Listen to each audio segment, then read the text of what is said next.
Hello guys, and we continue our favorite Russian geography lessons, and you might have already noticed that since recently we often pay our specific attention to Moscow, the capital of the Russian Federation. Ukrainian drones keep visiting military locations around the Russian capital, heavily developed in times of the Cold War, and this leads to the collapse of Russian airports. And according to Russian media, for 3 days in a row, lots of aviation objects cannot work around the Russian capital, and all because we keep implementing the only working peace plan to defeat and demilitarize Russia.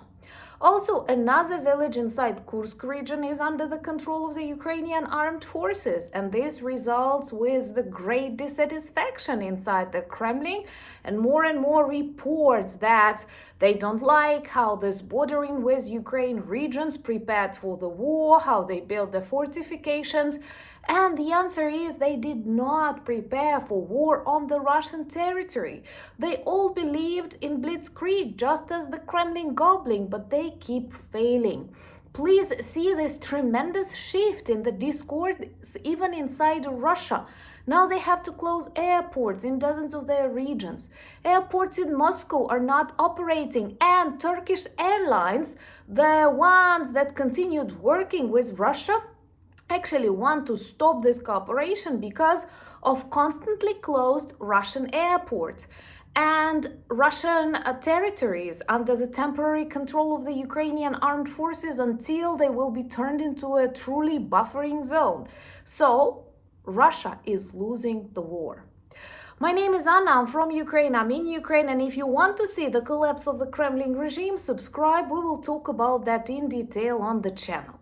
So let's start with these headlines inside Russia, where even Russian propagandists have to say that for 3 days in a row, Ukrainian armed forces keep targeting Moscow and other Russian regions with drones. We only visit legitimate military objects, but unfortunately for Moscow and other Russian regions, there are too many of such legitimate military objects around them. Once again, I think this is due to the period of the Cold War and so on, but because Ukrainian drones are doing the important job to bring lasting peace to Ukraine, Europe, and finally even Russia, they have to close their airspace. So one of the most important messages in this stage of war, Russia does not control its airspace. They often need to close their airports in dozens of regions, but most importantly, airports like Sheremetyevo, Vnukovo, those of you who had bad luck of visiting Russia might have seen them, and they are vital. They are perhaps the most important, this logistics, transportation points inside Russia, and they definitely affect the attitudes of the population there. And we all know if Putin cares about the mood of his population at all, then it is about the population that lives in Moscow and St. Petersburg.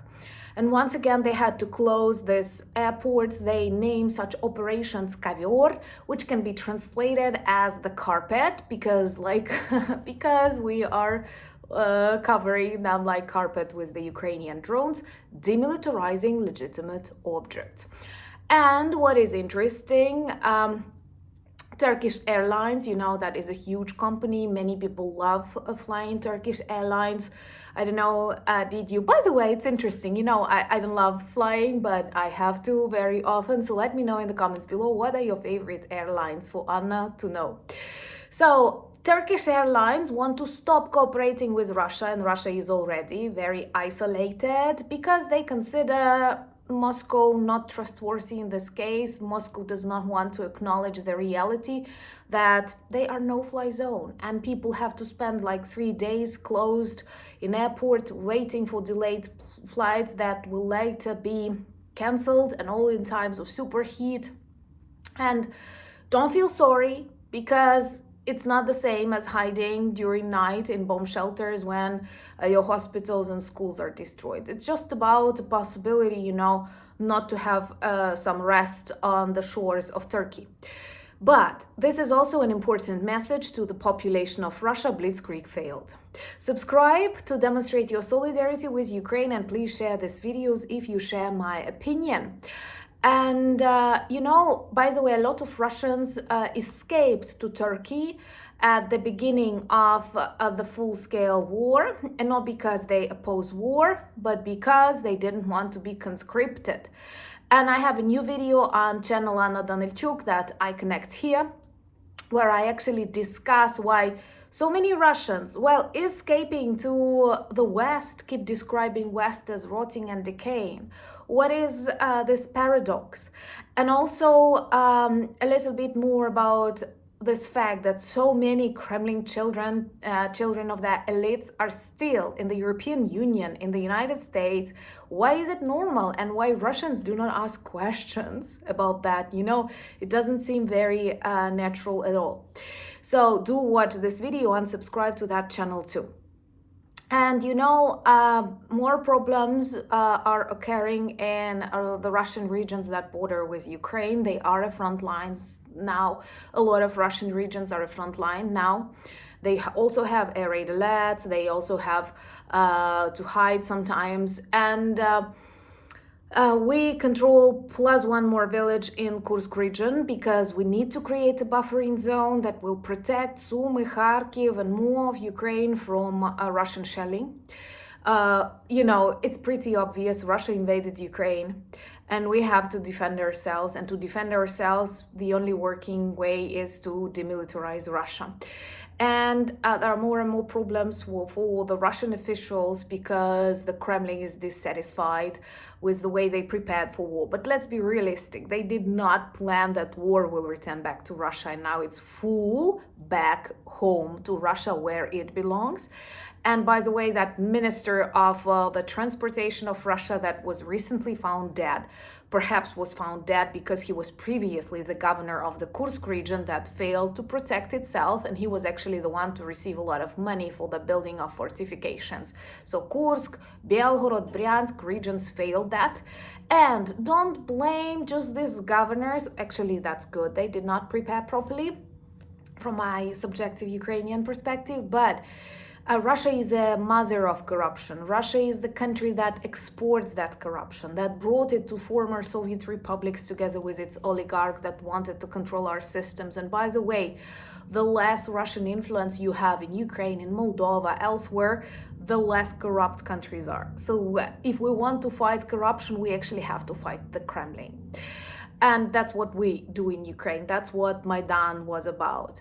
So with this understanding, they were giving money, but I'm sure that Kremlin was also taking it back. So they were paying state money to some regions for these fortifications, understanding that no one will ever, yes. And now they blame these governors, but once again, everything is done only with the control of Putin in Russia, and he is the main oligarch, the main mafioso in this country. So they are super dissatisfied with that, and Ukrainian people keep thinking about how to secure our country, especially with the delays of the air defense. Everyone noticed when Kit Kellogg left Ukraine because they started attacking us again. But we are determined to defeat this evil, and I'm really happy that more and more countries, more and more weapon producers are actually uniting around Kyiv, around Ukraine.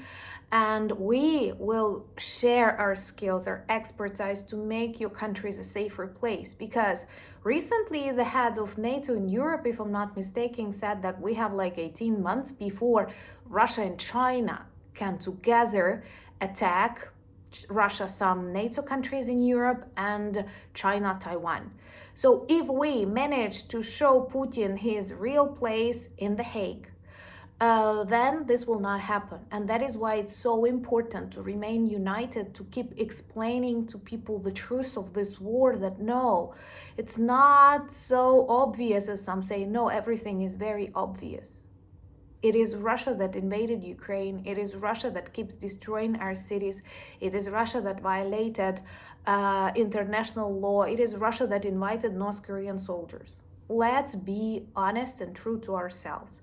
Russia must be defeated. That is the only way to end this war. That is the only way to bring lasting peace to Europe, to America, to Asia, to Africa and Australia. I know you know that, but please share with those who still doubt. And join me on X, Blue Sky, Instagram, Thread and Discord. The links in the description of this video. Also, check our merch shop. There are lots of good items that work well as reminders and conversation starters about Ukraine. And you know, we need that. We need your support. We need your attention. We need your understanding. We need you to know the truth about this war.